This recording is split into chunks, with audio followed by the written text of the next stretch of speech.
Olá, sou a Alessandra Feltri, nutricionista, e hoje eu quero te ajudar a identificar possíveis alterações intestinais. Para uma maior compreensão do papel do intestino em nosso organismo, eu quero deixar aqui alguns aspectos que são muito importantes. Olha só, o intestino ele é conhecido normalmente como o órgão responsável pela digestão de carboidratos, proteínas e gorduras, a absorção dos nutrientes advindos da alimentação e a excreção de resíduos alimentares por meio das fezes. No entanto, atualmente, o intestino também vem ganhando destaque em outras diversas funções, como a de detoxificação de toxinas e poluentes ambientais, como a produção e modulação de neurotransmissores relacionados ao humor e à cognição, a síntese de hormônios relacionados à melhora do metabolismo e saciedade, bem como o importante regulador do sistema imunológico. No intestino, temos células responsáveis por produzir enzimas digestivas que degradam os macronutrientes, carboidratos, proteínas e gorduras, o que possibilita a eficiência na absorção de glicose, frutose, aminoácidos, peptídeos e ácidos graxos que serão utilizados pelo nosso organismo. E também, nas microvilosidades intestinais, absorvemos vitaminas e minerais. E vale ressaltar que em nosso intestino residem trilhões de bactérias, além de fungos, vírus e parasitas, que em equilíbrio podem conviver em perfeita harmonia conosco. As bactérias que fazem parte da nossa microbiota intestinal têm diferentes funções. E uma delas é garantir a fermentação de fibras e produção de compostos como ácidos graxos de cadeia curta, com características anti-inflamatórias e protetoras da seletividade intestinal. É isso mesmo que você está pensando.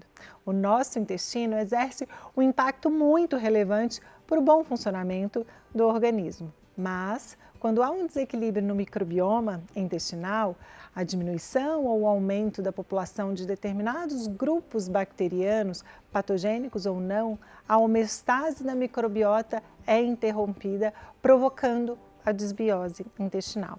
Os estudos revelam que a má alimentação, uma alimentação pobre, especialmente em fibras e compostos ativos, que encontramos facilmente nas frutas, verduras e legumes, somados a uma alimentação rica em açúcares, farináceos e ultraprocessados, leva a um quadro de desbiose.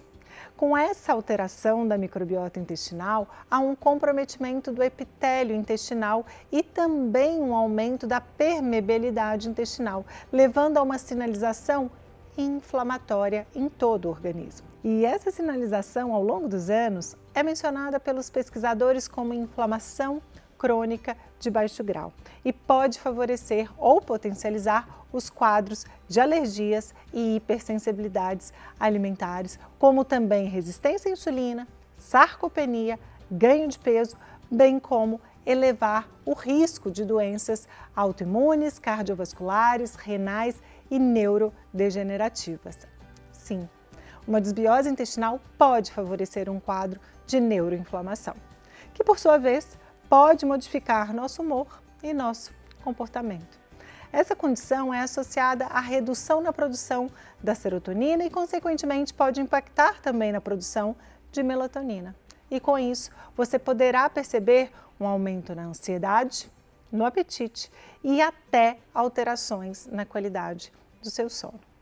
Agora que você já sabe algumas dessas consequências, é importante ficar atento a sinais e sintomas que podem indicar alterações intestinais como azia, refluxo, distensão abdominal, gases com odor desagradável, constipação ou diarreia, dor abdominal, sensação de esvaziamento incompleto ou dor ao evacuar. Dentre esses sintomas, quando, por exemplo, você sentir desconforto após comer, azia, refluxo ou até eructação, existe a possibilidade de ser um quadro de hipocloridria, ou seja, uma redução na produção de ácido clorídrico, que por sua vez pode acarretar um prejuízo na eficiência em digerir os alimentos. Agora, por exemplo, em casos de produção excessiva de gases intestinais, normalmente associados à distensão e dor abdominal, possivelmente pode indicar um supercrescimento bacteriano no intestino delgado, ou SIBO, em que se tem um crescimento excessivo e desordenado de bactérias. Mas só reforçando, a ideia aqui é destacar alguns dos sinais e sintomas e não dar um diagnóstico definitivo. O importante é você conhecer seu corpo e não considerar normal, principalmente esses sinais e sintomas que eu falei anteriormente e que são os mais comuns quando falamos de alterações intestinais. Existem alguns exames que podem auxiliar em uma investigação mais profunda a respeito da saúde intestinal e que devem ser solicitados, caso necessário, pelo seu profissional de saúde. Alguns deles são coprológico funcional, microbioma, parasitológico de fezes e teste de hidrogênio. Bom, mas o que devemos fazer para tratar o intestino e torná-lo intestino saudável? O primeiro passo é mastigar bem os alimentos, até que os sólidos se tornem pastosos. Dessa forma, já iniciamos uma boa digestão.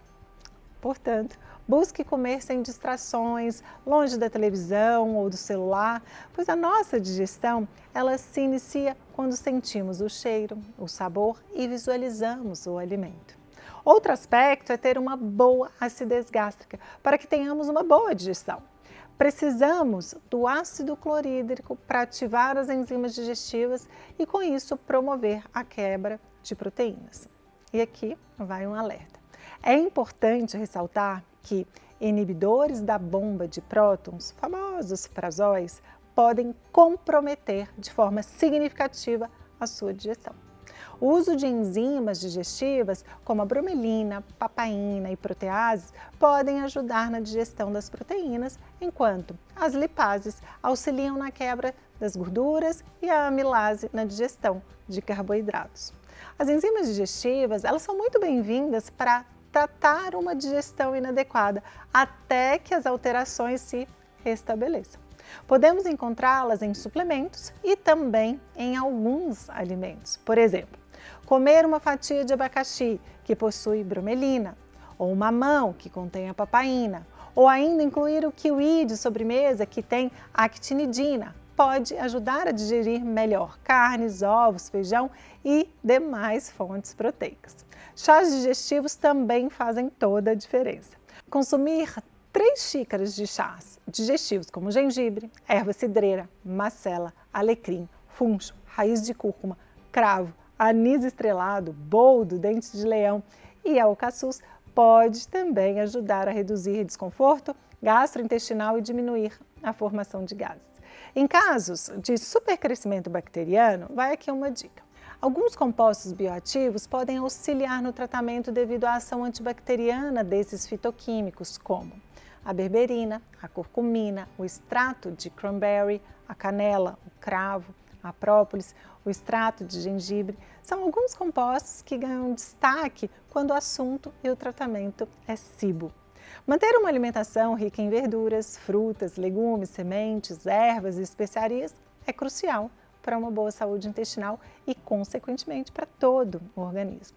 Buscar consumir entre 500 a 600 gramas de frutas, vegetais, legumes ao dia. E ainda, visando o reparo da mucosa intestinal, a glutamina, as vitaminas A, C, D, complexo B e zinco podem ser bem-vindos pensando na redução da hiperpermeabilidade intestinal.